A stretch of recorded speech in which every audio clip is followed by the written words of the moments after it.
नमस्कार दोस्तों, मैं आर्या गुप्ता आर्य सोशल एकेडमी में आप सभी का स्वागत है। चलिए फिर आज एक नया टॉपिक शुरू करते हैं।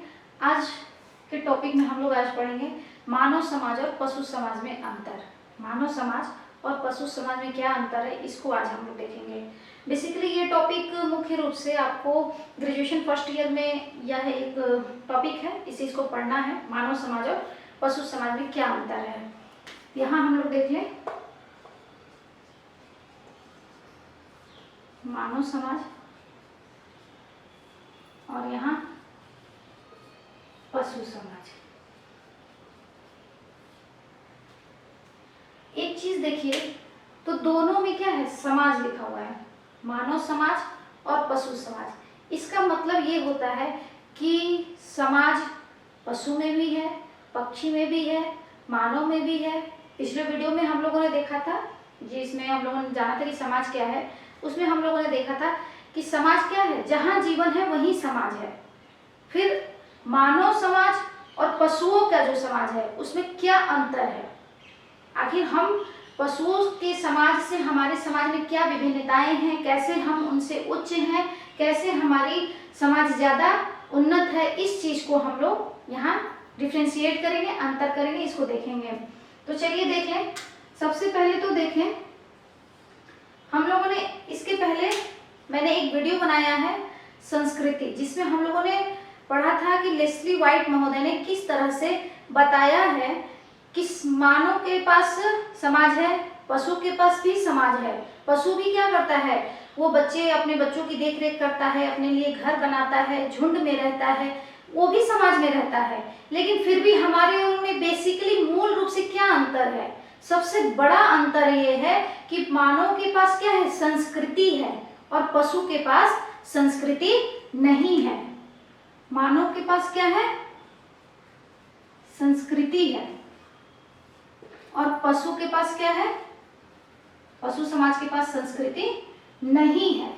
इस चीज को लेस्ली वाइट महोदय ने 5 ऐसे मुख्य लक्षण बताए थे मानव के, जो पशुओं के नहीं है, जिस कारण मानव ने संस्कृति का विकास किया, और या यूं कहें तो मानव पशुओं से उच्च है, या उनके कुछ विशेष लक्षण हैं जो मानव समाज में ही पाए जाते हैं। इसमें हम लोगों ने पढ़ा था, उसका एक फॉर्मूला था ग्रिम हाखप्र।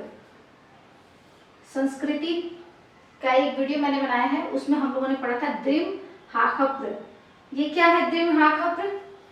ग्रिम से हो गया आपको दृश्य, हो गया दृष्टि, म से हो गया मस्तिष्क, ह से हो गया हाथों की विशेषता, ख से खड़े होने की क्षमता, और प से क्या है, प्रतीकों का निर्माण। ये सभी क्या है, ये सिर्फ और सिर्फ मानव ही कर सकते हैं। लेस्ली वाइट ने ये 5 विशेषताएं मानव की बताई हैं, जिसके कारण मानव क्या है, पशुओं से अलग है, और वो संस्कृति का निर्माण करने में सक्षम है।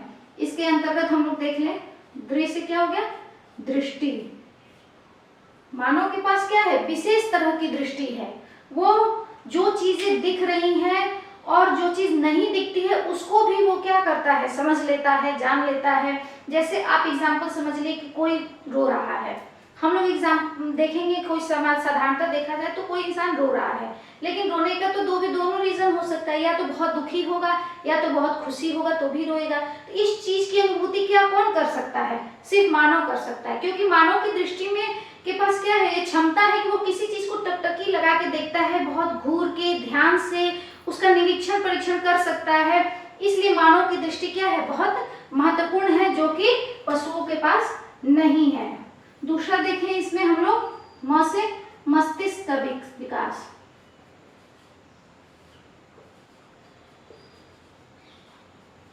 मस्तिष्क के विकास में हम लोग देखें तो साधारणतः सभी लोग जानते हैं कि मानव का विकास, मानव का मस्तिष्क क्या है, बहुत विकसित है। पशुओं की अपेक्षा मानव के मस्तिष्क बहुत विकसित है। क्यों है, क्योंकि मानव क्या है, तर्कशील प्राणी है, तर्क कर सकता है, विचार कर सकता है, अभिव्यक्ति कर सकता है। तो ये क्या है, मस्तिष्क क्या है, इनका बहुत डेवलप्ड है और बहुत जटिल है, जो कि पशुओं के पास नहीं है। तो सबसे मुख्य रीजन क्या हो जाता है, मानव के पास बहुत विकसित मस्तिष्क है, जो कि पशुओं के पास नहीं है। अब थर्ड रीजन हम लोग देखें, इसमें क्या आ जाता है आपको, ख से हाथों की विशेषता।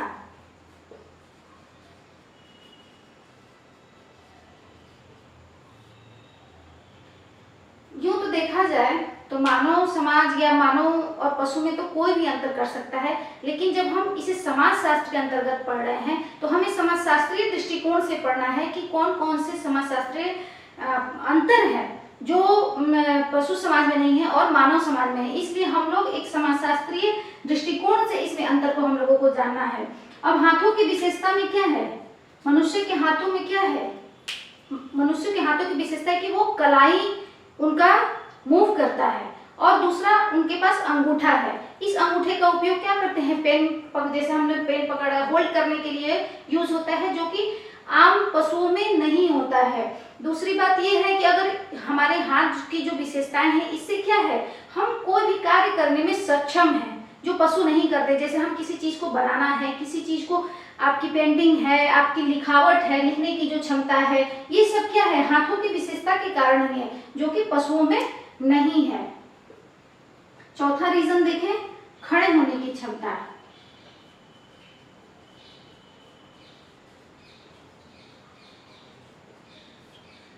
सबसे मुख्य रूप से क्या है, पशु सभी लोग जानते हैं कि 4 पैर का प्राणी होता है और मानव क्या है, 2 पैर का प्राणी होता है। इसलिए मानव को क्या है, खड़े होने की क्षमता है, वो 2 पैर पे खड़ा होता है और उसके दोनों हाथ फ्री होते हैं। अब इन्हीं दोनों हाथों से वो क्या करता है, संस्कृति का निर्माण करता है, अपने साहित्य का, अपनी कला का, इस तरह से सभ्यता का निर्माण करता है, नए नए आविष्कार करता है। तो ये क्या है, यह इसकी विशेषता है जो उसे मानव से अलग, पशु से अलग करती है। अब देखिए 5वां क्या आ जाता है, प्रतीकों का निर्माण।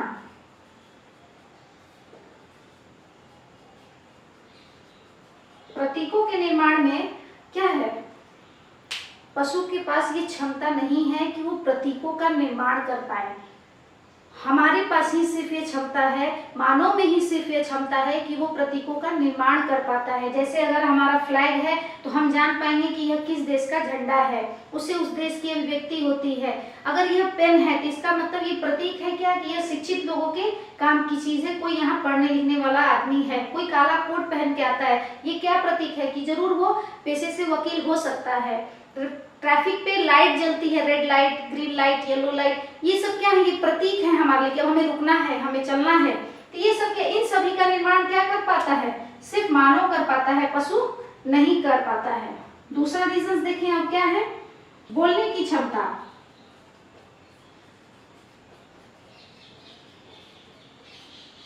मानव के पास क्या है, बोलने की क्षमता है उसकी, इसलिए उसने अपने भाषा का निर्माण कर पाया है।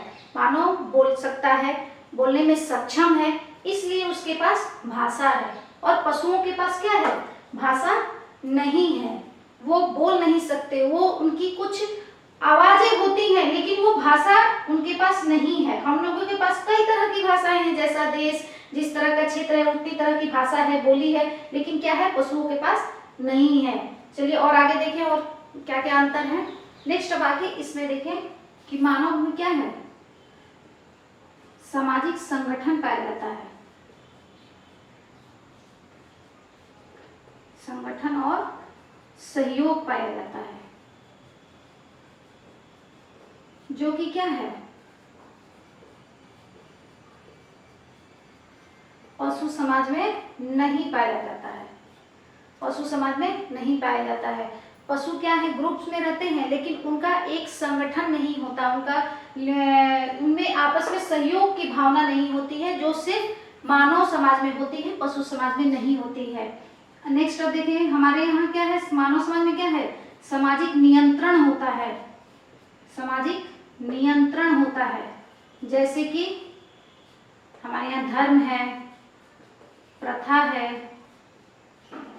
कानून है, नैतिकताएं हैं। इन सब के आधार पे क्या है, हमारे समाज में नियंत्रण रहता है, एक दूसरे का लोग सहयोग करते हैं, एक संयमित सामाजिक प्रतिमान के अंदर कार्य करते हैं। लेकिन पशु में क्या है, पशु में इस तरह की कोई व्यवस्था नहीं है, कोई चीज नहीं है। हमारे यहाँ क्या है, सामाजिक प्रतिमान है, किसी भी कार्य करने का एक तरीका है, नियम कानून है। लेकिन क्या है, पशु समाज में इस तरह की कोई व्यवस्था नहीं होती है। दूसरे अब देखें क्या है, हमारे यहाँ क्या है, मानव समाज में श्रम विभाजन है।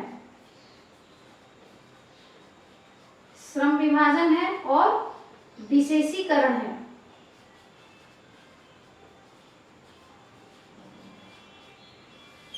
मानव समाज में क्या है? श्रम विभाजन है, विशेषीकरण है। हम लोगों के यहाँ हर कार्य को बांट दिया गया है, छोटे से छोटे स्तर तक से लेके बड़े से बड़े काम को भी कई भागों में विभक्त किया जाता है। पशु में भी श्रम विभाजन देखने को मिलता है, लेकिन उतनी बारीकी से, उतने लेवल में वो नहीं देखा जाता। और विशेषीकरण है कि हर मनुष्य या फिर हर काम के लिए एक विशेष तरह की योग्यता होती है, एक विशेष तरह की क्षमता होती है जो कि पशु समाज में नहीं होती है। ये श्रम विभाजन और विशेषीकरण क्या है? पशु समाज में नहीं मिलता है, ये सिर्फ मानव समाज में मिलता है। 7वें नंबर पे आ जाता है यहाँ आपको जागरूकता, सामाजिक जागरूकता।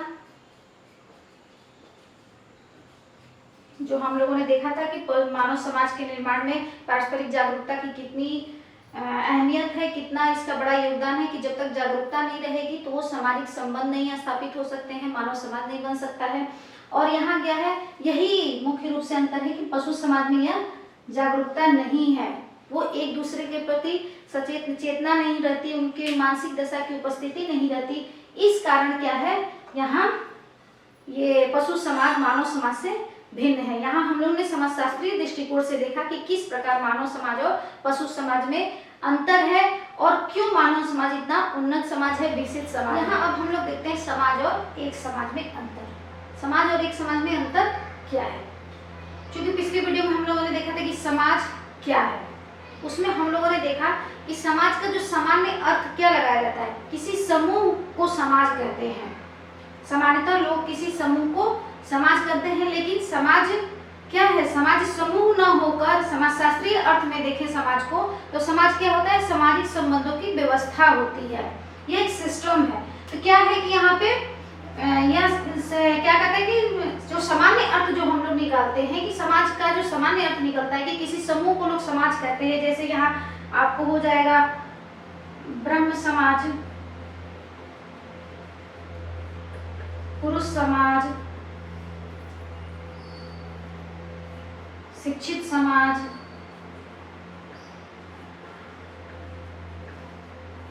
प्रौढ़ समाज, ये सभी क्या हो गए? कुछ लोगों के ग्रुप्स को सामान्यतः समाज समझा जाता है, जिसको हम लोग समाजशास्त्रीय भाषा में उसको हम लोग समाज नहीं कहते, उसको एक समाज कहते हैं। उसी एक समाज को आज हम लोग यहाँ देखेंगे कि मुख्य रूप से समाज और एक समाज में क्या अंतर है और एक समाज क्या होता है। वैसे तो परिभाषाएं बहुत है, लेकिन ग्रीन की परिभाषा को देखें अगर तो यहाँ क्या कहते हैं कि एक समाज वह सबसे बड़ा समूह है जिसका कोई भी व्यक्ति सदस्य होता है।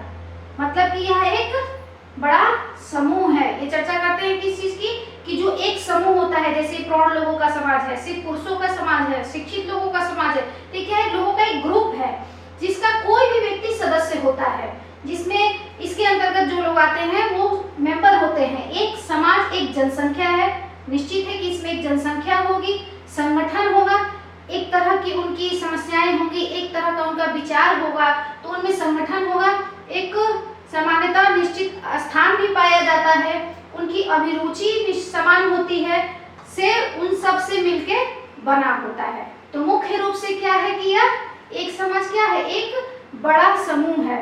अगर हम लोग भारत को देखें, मान लेते हैं अगर ये भारत है, तो अगर ये भारत क्या है, अगर इसको हम लोग पूरा देखें तो अगर ये समाज है तो ये क्या हो गए?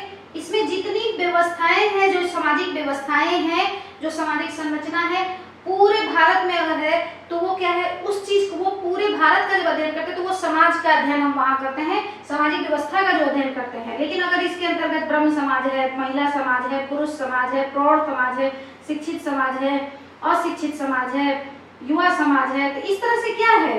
ये एक समाज का उदाहरण है। ये सभी क्या हो गए? एक समाज का उदाहरण हो गए। तो इस तरह से क्या है कि समाज क्या है? पूरे विश्व में जो व्यवस्था पाई जाती है, जो समाज पाया जाता है, जो सामाजिक संबंधों के आधार पे जो व्यवस्था बनती है, उसे ही समाज कहते हैं। और वो पूरे विश्व के समाज की बात करता है। और एक समाज क्या है, किसी एक समूह की बात करता है, किसी एक समूह जिसमें समान रुचि हो, जिसमें जनसंख्या निश्चित जनसंख्या हो, आप जिसमें कोई स्थान हो, संगठन हो, ये सारी बातें क्या है, एक समाज के अंतर्गत आती हैं। मतलब कि यह एक छोटा रूप है समाज को, हम लोग जिसको सामान्यतः समाज समझते हैं, वो सामान्यतः समाज न होके वो क्या होता है, एक समाज होता है। चलिए अब आगे देखिए कि इसमें क्या अंतर है। यहाँ अब हम लोग देखते हैं समाज और एक समाज में अंतर। हम लोगों ने देख लिया कि समाज और एक समाज में क्या होता है, और इसके आधार पर अब हम लोग यहाँ इसका अंतर देखेंगे। समाज क्या कहता है, समाज सामाजिक संबंधों की जटिल व्यवस्था है। हम लोगों ने पढ़ा ही कि समाज क्या है, सामाजिक संबंधों के आधार पर जो सामाजिक व्यवहार करते हैं, उससे जो व्यवस्था उत्पन्न होती है उसे ही हम समाज कहते हैं। और एक समाज क्या है, यह व्यक्तियों का समूह है। अभी हम लोगों ने परिभाषा में देखा कि क्या है, यह एक बड़ा समूह होता है, व्यक्तियों का एक समूह होता है। दूसरा पॉइंट क्या कहता है, सामाजिक संबंध और सामाजिक व्यवस्था अमूर्त है, क्योंकि समाज सामाजिक संबंधों से बना होता है। मैकाइवर पेज की परिभाषा भी है कि समाज क्या है, सामाजिक संबंधों का जाल है। और ये सामाजिक संबंध क्या होते हैं, इनसे जो सामाजिक व्यवस्था बनती है वो अमूर्त है, इसलिए भी क्या होता है कि समाज अमूर्त होता है। और एक समाज मूर्त होता है, क्योंकि हम एक समाज को देख सकते हैं, क्योंकि ये क्योंकि यह व्यक्तियों का समूह होता है, इसलिए इसको देखा जा सकता है। तीसरा पॉइंट क्या कहता है, यह एक जटिल व्यवस्था है, क्योंकि यहाँ बहुत सारे संबंध होते हैं, उनके ताने बाने से उनसे जो एक व्यवस्था निर्मित होती है, इसलिए यह एक जटिल व्यवस्था है। और यह क्या है, एक सरल संगठन है। समाज की अपेक्षा एक समाज क्या है, एक सरल संगठन है। अभी हम लोगों ने परिभाषा में देखा कि एक समाज क्या है, एक जैसे कुछ लोग होते हैं, उनके विचार उनके दृष्टिकोण एक जैसे होंगे, तो इसलिए वो क्या, उनके बीच जो संगठन पाया जाता है वो सरल होता है, इसलिए क्या है, एक समाज एक सरल संगठन है। इस चौथा पॉइंट हो जाता है आपको, कोई भौगोलिक क्षेत्र नहीं होता, क्योंकि हम जो समाज की बात कर रहे हैं, समाज शास्त्र में देखेंगे, समाज शास्त्र के अंतर्गत जो हम लोगों को पढ़ना है, तो वो पूरे विश्व के समाज की हम यहाँ बात करते हैं। लेकिन ये क्या है, साधारणतः एक निश्चित भौगोलिक क्षेत्र होता है। किसी पर्टिकुलर समाज की हम बात करते हैं तो उसका वो कहाँ पाया जाता है, किस तरह पाया जाता है, तो इसके बारे में हमें पता चलता है। तो इसलिए क्या होता है कि इसका कुछ भौगोलिक क्षेत्र निश्चित होता है। पांचवा देखिए पॉइंट, व्यक्तियों का उत्तरदायित्व असीमित होता है, क्योंकि जो समाज की हम समाजशास्त्रीय दृष्टिकोण से जिस समाज की हम बात करते हैं, तो वहाँ क्या होता है कि व्यक्तियों का दायित्व असीमित होता है, उनके संबंध बहुत सारे होते हैं, तो इसलिए उनके उत्तरदायित्व भी बहुत ज्यादा होते हैं। इनमें क्या है कि इसमें व्यक्तियों का उत्तरदायित्व सीमित होता है, वो कुछ अपने जैसे ही अपने मनोभाव के लोगों का ही जो समूह होता है, इसलिए उनके सिर्फ अपने समूह का गुरुत्व, एक समाज को देखे, अगर एक समाज क्या उनका समूह है और उस समूह से सिर्फ उनका जो इंटरेक्शन होगा, तो इसलिए उनका उत्तरदायित्व भी सिर्फ वहीं तक सीमित होगा, कम होगा। छठा नंबर आपको क्या आता है, व्यवहारों एवं मनोवृत्तियों में काफी भिन्नता होती है, क्योंकि यह बहुत पूरे विश्व के समाज की बात हो रही है, तो हर तरह के लोग होते हैं, हर तरह के उनमें व्यवहार और मनोवृत्तियां होती हैं। और यहाँ क्या है, एक समाज है, एक जैसे लोगों का होता है समूह, इसलिए क्या होता है, यहाँ काफी समानता पाई जाती है। दूसरा देखिए, नेक्स्ट 7th पॉइंट है आपको, विस्तृत अर्थों में प्रयोग, जिसमें विश्व के सभी समाज आ जाते हैं। तो इसका प्रयोग क्या है, विस्तृत अर्थ में, समाज शास्त्र के अंतर्गत हम सभी समाज के, विश्व के सभी समाजों का हम अध्ययन करते हैं, इसलिए इसका प्रयोग क्या है, विस्तृत अर्थों में लगाया जाता है, विश्व के सभी समाज की हम बात करते हैं। लेकिन एक समाज क्या है, एक समाज शब्द का प्रयोग एक विशिष्ट समाज के लिए ही किया जाता है, जैसे महिला समाज, पुरुष समाज। तो क्या किसी एक समूह या एक समाज की हम बात करते हैं, इसलिए ये क्या होता है कि विशिष्ट समाज की बात होती है यहाँ पे। नेक्स्ट पॉइंट आ जाता है आपको, सामाजिक संरचना में साधारणतः लंबे समय तक कोई परिवर्तन नहीं होता है। समाज में परिवर्तन बहुत मुश्किल से या बहुत एक लंबी प्रक्रिया होती है, उसमें बहुत समय लगता है, तब जाके समाज में परिवर्तन होता है। लेकिन यहाँ क्या है कि सदस्यों की आवश्यकताओं को ध्यान में रखते हुए शीघ्र परिवर्तन होता है। जैसी जैसी समाज की आवश्यकता होगी किसी विशेष समाज की, तो वो क्या होता है, उसमें जल्दी जल्दी परिवर्तन होना संभव है। जैसे आप समझ लीजिए एग्जाम्पल में, हिंदू समाज, विद्यार्थी समाज, महिला समाज, जो भी आप समझे, वो सभी क्या है, एक समाज का उदाहरण है। तो यहाँ हम लोगों ने देख लिया समाज और एक समाज में अंतर। आई थिंक आप लोग को ये क्लियर हो गया होगा, समाज और एक समाज में क्या अंतर है।